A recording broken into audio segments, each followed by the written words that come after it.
Bismillahirrahmanirrahim. Assalamualaikum warahmatullahi wabarakatuh.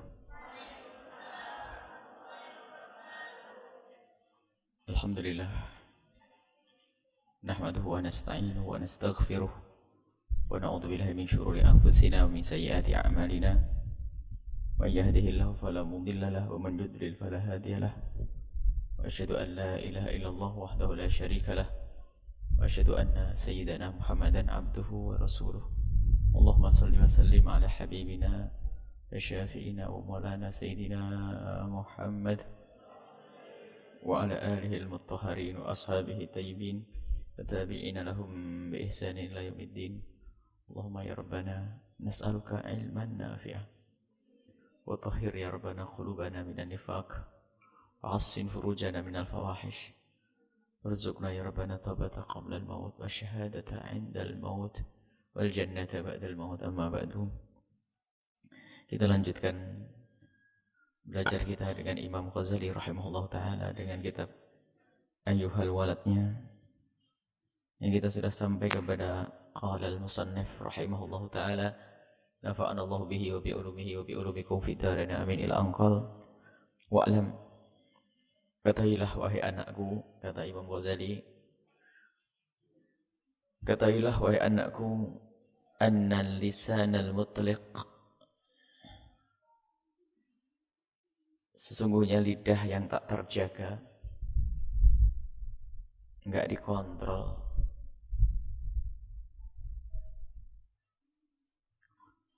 wal qalbal mutbiq, hati yang tertutup, enggak bisa dengar nasihat.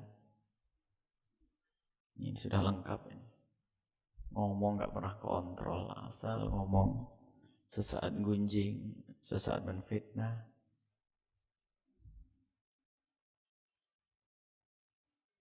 Merendahkan orang. Wal qalbul mutbiq, hatinya tertutup. Dengar nasihat nyibir, gak pernah insyaf. Al-mamlu'ah, yang penuh bil ghaflati, dengan kelalaian. Zikir malas, di saat zikir pun bukan Allah yang diingat. Yang diingat majelisnya, majelis paling gede. Ini kan urusan ustadz ini, nasihatnya. Yang diingat adalah perkumpulannya, bukan Allah. Gelarnya majelis zikir. Ini sambil melirik yang parkir di jalan banyak berapa orang. Masya Allah, seolah sudah benar-benar ahli surga. Ghaflah, lalai. Wasyahwati, syahwat. Syahwat macam-macam, bukan syahwat urusan itu saja. Bukan syahwat hubungan seks, hubungan laki-laki dengan perempuan. Akan syahwat macam-macam, lebih luas dari itu. Syahwat kepada pangkat, syahwat perut, syahwat kepada kekayaan. Adanya syahwat itu menuruti hawa nafsunya. Sebab syahwat yang Allah berikan kepada seorang hamba, asalkan dibantu oleh akal dan syariat, syahwat menjadi mulia. Adalah fitrah. Orang punya syahwat, fitrah. Kemudian disalurkan dengan yang baik, dengan pernikahan, mulia, terhormat. Itu juga urusan perut dan seterusnya. Jika seseorang punya lidah tidak pernah dijaga, kemudian mulutnya hatinya tertutup tuh tengkurap, gak bisa dapat ilmu. Sombong, al-kibru batarul haq, sombong itu yang menutup hati. Tapi harus terbuka seperti mangkok, siap untuk diisi. Tawadhu. Kalau sudah orang punya sifat seperti itu, hati tertutup, lidahnya gak pernah kontrol. Kalau ngomong, Masya Allah, suka lalai, nuruti syahwat. Ngomong pun ada syahwatnya, syahwat ngomong. Maka ini alamat syaqai, alamat orang yang sengsara, celaka. Alamat orang celaka. Fa'ilam taqtulin nafsa. Kalau engkau tidak membunuh hawa nafsumu, kau perangi hawa nafsumu, bisidqil mujahadati, dengan kesungguhan di dalam bermujahadah. Mujahadah itu usaha untuk memerangi hawa nafsu. Kalau tidak kau bunuh hawa nafsumu itu dengan mujahadah, kau perangi, maka ketahuilah falan yahya qalbuka, tidak akan menjadi hidup hatimu, terus akan menjadi hati yang mati. Tidak akan hidup hatimu bi anwaril ma'rifati, dengan cahaya ilmu, cahaya ma'rifah. Artinya apa? Apa yang kau dapat dari hafalanmu gak akan berguna untukmu. Apa yang kau dapat ilmu dari gurumu gak berguna jika engkau tidak memerangi syahwat dan hawa nafsu. Dengan memerangi hawa nafsu, dengan sidqil mujahadati, dengan kesungguhan di dalam bermujahadah. Mujahadah itu macam-macam caranya, disesuaikan dengan masa dan waktunya. Kita bicara tentang mujahadah, ada sebagian orang mujahadah dengan meninggalkan makan makanan enak, sehingga ada orang hanya makan nasi, tidak makan daging. Ada makan, itu adalah bentuk mujahadah. Cuman sekarang perlu disesuaikan zamannya. Sebab inti mujahadah itu adalah apa yang sangat digemari oleh hawa nafsu, yaitu kita perangi.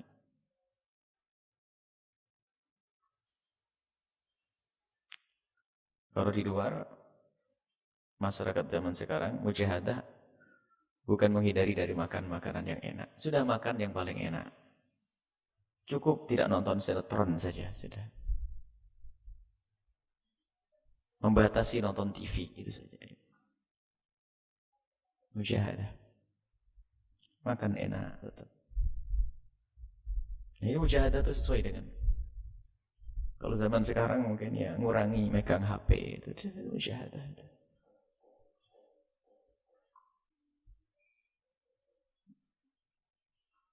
Karena menjadikan lalai. Jadi mujahadah disesuaikan dengan masa dan sesuai dengan tempat.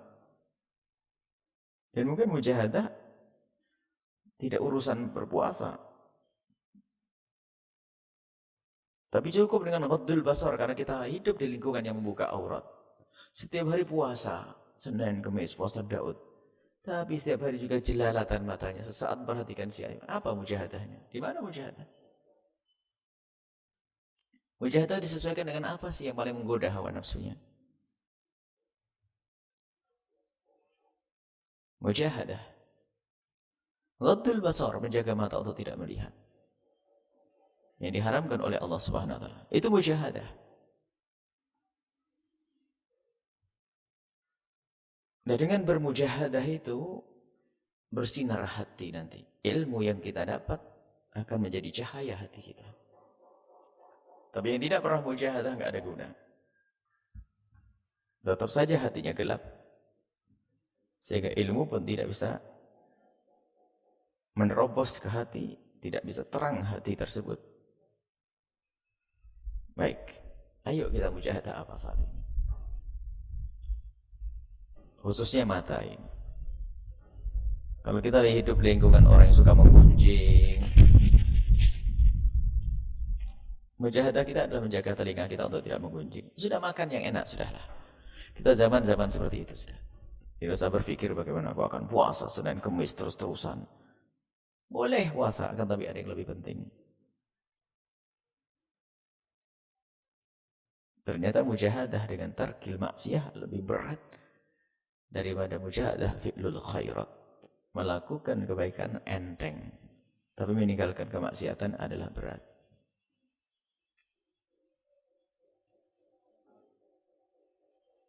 Meninggalkan kemungkaran adalah berat.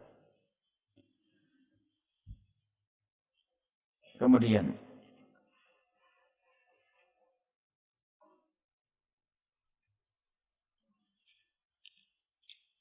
kata Imam Ghazali rahimahullah ta'ala, wa'lam, ketahuilah wahai anakku,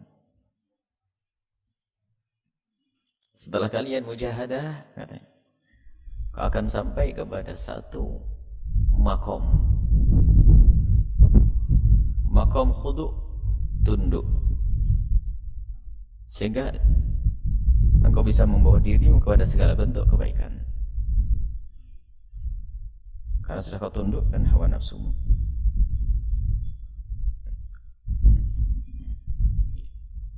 Tundukkan hawa nafsumu, kalahkan hawa nafsumu.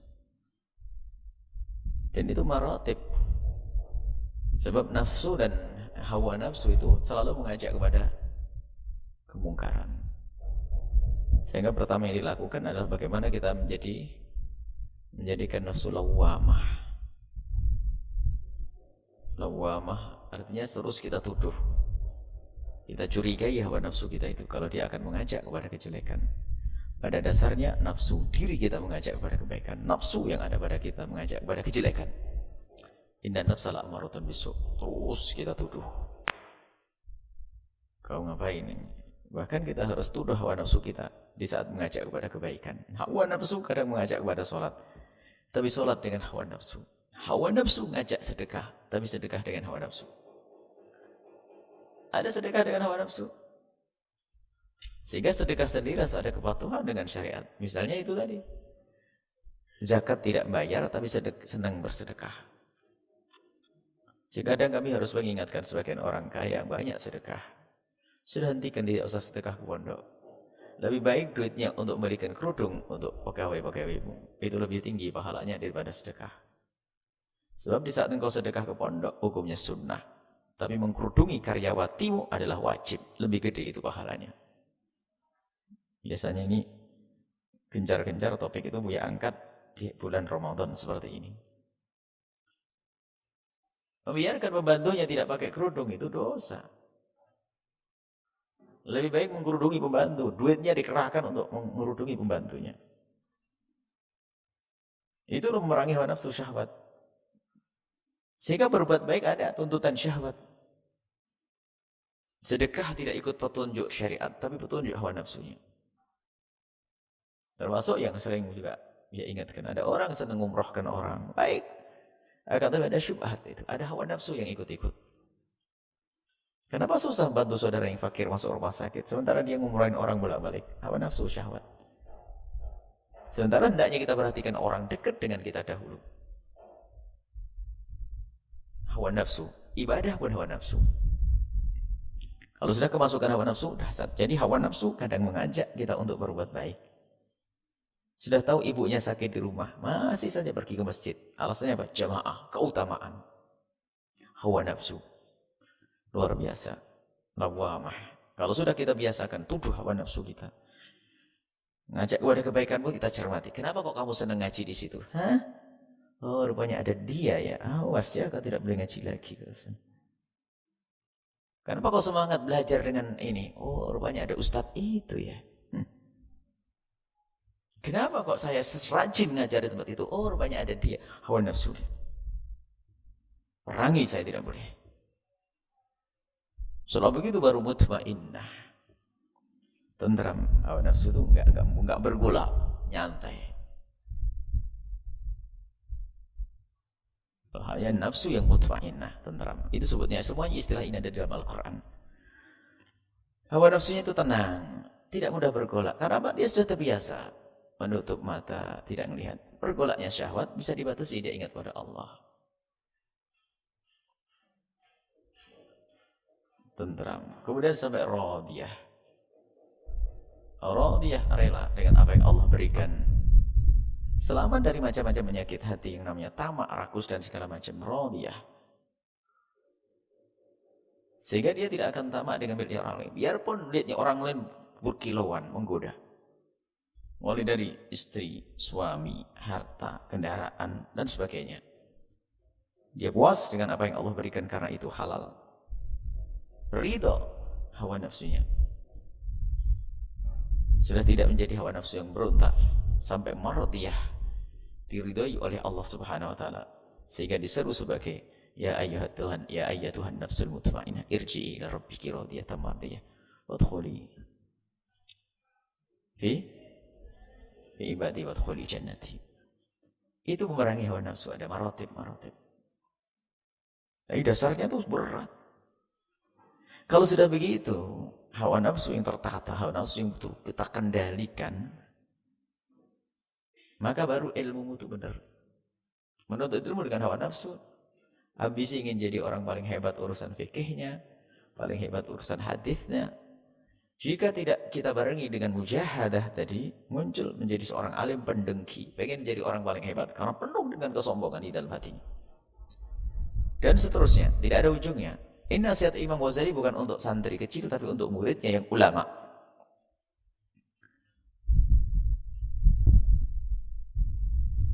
Nah, lihat. Kalau sudah sampai dengan meraih hawa nafsu, jadi nilai kelezatan itu penilaian tentang keindahan dan kelezatan sudah berbeda. Di saat orang masih brutal, beringas, binal, jelalatan, itu nilai kelezatan itu akan berceceran di pinggir jalan sana, melihat si cantik, si itu. Tapi di saat sudah terperangi hawa nafsunya, lezatnya sudah berubah. Kelezatan halawatul iman berubah. Mungkin dengan yang halal istrinya dia akan dengan berzikir dengan ini. Dan orang baru bisa bercerita di sini kalau sudah sampai makom itu. Kalau secara syahwat ya, itu adalah orang baik, itu adalah pemandangan yang indah. Kenapa tidak saya lihat? Sehingga kata Imam Ghazali berikutnya bahwa ketahuilah anna ba'da masailika, sebagian dari permasalahan yang kau tanyakan, allati sa'altani, yang kau tanyakan kepadaku, la yastaqimu jawabuha, tidak akan bisa benar jawabannya, bil kitabati, dengan tulisan, wal qawli, omongan. Nah, sebagian yang kalian permasalahkan itu tidak bisa saya jelaskan dengan tulisan dan juga dengan omongan, nggak bisa. Sebab kalau urusan omongan, kau bisa ngomong seperti saya ngomong. Urusan tulisan kau bisa mengarang, bisa lebih bagus daripada yang saya tulis. Tapi ini permasalahannya bukan masalah itu. Ilmumu sudah ada, belajar bertahun-tahun di sini. Ini kata Imam Ghazali pada muridnya. Akan tapi intabluh, tapi ini masalah lain. Intabluh, kalau memang engkau sudah sampai tilkal halah, kepada satu makom tersebut, hal, keadaan makom, takrif, kau akan tahu. Nah, mahi, apa yang saat ini engkau rasakan, apa saat ini engkau tanyakan tentang masalah-masalah itu. Wa illa, kalau engkau tidak berusaha untuk sampai kepada makom tersebut, fa ilmuha minal mustahilati, ini adalah ilmu mustahil. Li'annaha dzauqiyat, karena itu urusan rasa. Dia sering bicara tentang rasa, tidak bisa diceritakan kepada orang kecuali orang tersebut punya pengalaman yang serupa. Dzauqiyat. Gimana ada orang di saat malam tiba, wajahnya berseri-seri dengan penuh kegembiraan, menyambut bulan Ramadan, wajahnya berseri-seri dengan penuh kegembiraan. Bisa bangun malam berseri-seri dengan penuh kegembiraan. Terlelap tidur semalam ketinggalan saja, nangis terseduh-seduh. Ini apa, ada apa ini? Memangnya ada apa di malam hari? Ada duit dibagi-bagi. Tapi kenyataannya ada hamba Allah yang seperti itu. Lihat bagi orang yang belum nyampe makom itu akan tertawa. Apaan tuh orang nangis? Gara-gara gak bangun malam saja nangis. Kok bisa ngelihat Ka'bah nangis? Ada apa dengan Ka'bah tuh? Nyebut nama Nabi Muhammad saja kok nangis? Apa sih? Ya, kayak begitu tuh. Ini dzauq. Tidak akan bisa dzauq itu rasa, tidak bisa diceritakan kecuali kepada orang yang punya pengalaman sama. Seperti yang pernah dia sampaikan, madu, kalau orang belum pernah tahu rasanya madu, diajak cerita tentang madu, dia akan masih rewel. Madu itu apa rasanya? Kita bilang manis, dia akan bertanya, kayak gula. Kita bilang bukan, kayak apa? Kayak buah apel. Kayak apa? Enggak. Kayak permen. Enggak bisa. Kecuali mulutnya kita kasih madu. Baru dia ngomong, oh gini manisnya madu. Fauqiyat. Sehingga bagaimana ada orang yang bisa melakukan sholat 500 rakaat? Gimana? Apa enggak capek? Apa enggak capek? 500 rakaat. Gimana ada orang nyumbang 5 miliar? Gimana itu? Ya, kalau belum sampai kepada makom itu masih memustahilkan, mending buat supermarket. Dan kenyataan orang bantu 1 miliar, berapa ratus juta, ini ada orang bantu ini. Kalau bagi orang yang belum nyampe makom tersebut, ya mikir apaan tuh? Kenapa tidak dinikmati? Jadi standar kenikmatan itu berbeda. Nilai kenikmatan berbeda. Tapi ini dhokiyat. Maka tidak bisa diceritakan kecuali kepada orang yang punya pengalaman sama. Wahai anakku, kata Imam Ghazali, sebagian yang kau tanyakan itu adalah tidak bisa dijawab dengan tulisan. Kalau dijawab dengan tulisan, kau bisa menulis lebih bagus. Omongan kau bisa pintar bicara. Tapi ketahuilah, ada masalah-masalah dhokiyat, rasa. Dan itu buah dari mujahadah tadi itu. Nah kalau kau belum mujahadah, nggak sampai kepada dhok tersebut. Kalau udah nggak sampai kepada rasa, ladatnya iman, masih iman, omong kosong. Bicara tentang indahnya bangun malam, indahnya, nggak bisa ketemu. Wa kullu ma yakunu dhokian, segala sesuatu yang ada hubungannya dengan rasa. Segala sesuatu yang ada hubungannya dengan rasa, dhokiyat, la yastaqim wasfuhu, tidak akan benar untuk kita sifati, untuk kita jelaskan bil qaul, dengan omongan. Kahalawatil khulwi, seperti manisnya, manisan. Wa mararatil murri, dan pahitnya empedu. Orang cerita empedu itu pahit. Kayak apa sih? Belum tahu rasanya empedu pahit? Nah, gigit saja empedu dan baru tahu.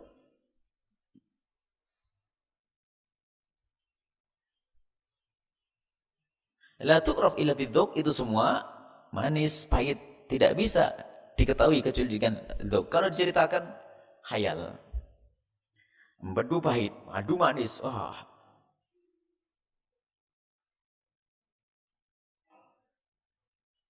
Kama hukiya, seperti diceritakan anak innin, ada orang yang, mohon maaf ini, impotensi. Punya alat tidak berfungsi. Kataba ila sahibin lahu, menulis surat kepada temannya yang baru menikah atau bagaimana. An arifni ladzatal mujamati, ceritakan kepadaku bagaimana lezatnya orang berhubungan suami istri. Ini satu contoh. Kaifa takun, gimana? Sudah masyhur dia itu innin, dia itu impotensi, alatnya tidak berfungsi. Ngirim kepada sahabatnya yang baru jadi pengantin, suruh menceritakan bagaimana lezatnya berhubungan suami istri. Fakataba lahu fi jawabihi, kemudian temannya yang sudah menikah tadi mengirim surat. Ya fulan, wahai saudaraku, inni kuntu hasibtuka inninan faqat. Aku kira kamu itu hanya sekedar impotensi. Walaan, tapi sekarang araf tuh aku malah jadi tahu, annaka, kalau sesungguhnya engkau itu innin, di samping impotensi, ahmak, kau juga dungu.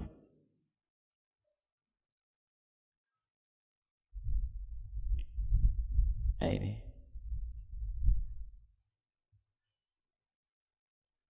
Seperti orang ini bertanya kepada Imam Ghazali tentang bagaimana orang bisa qiyamul lail, tentang indahnya qiyamul. Kayak apa sih Syekh?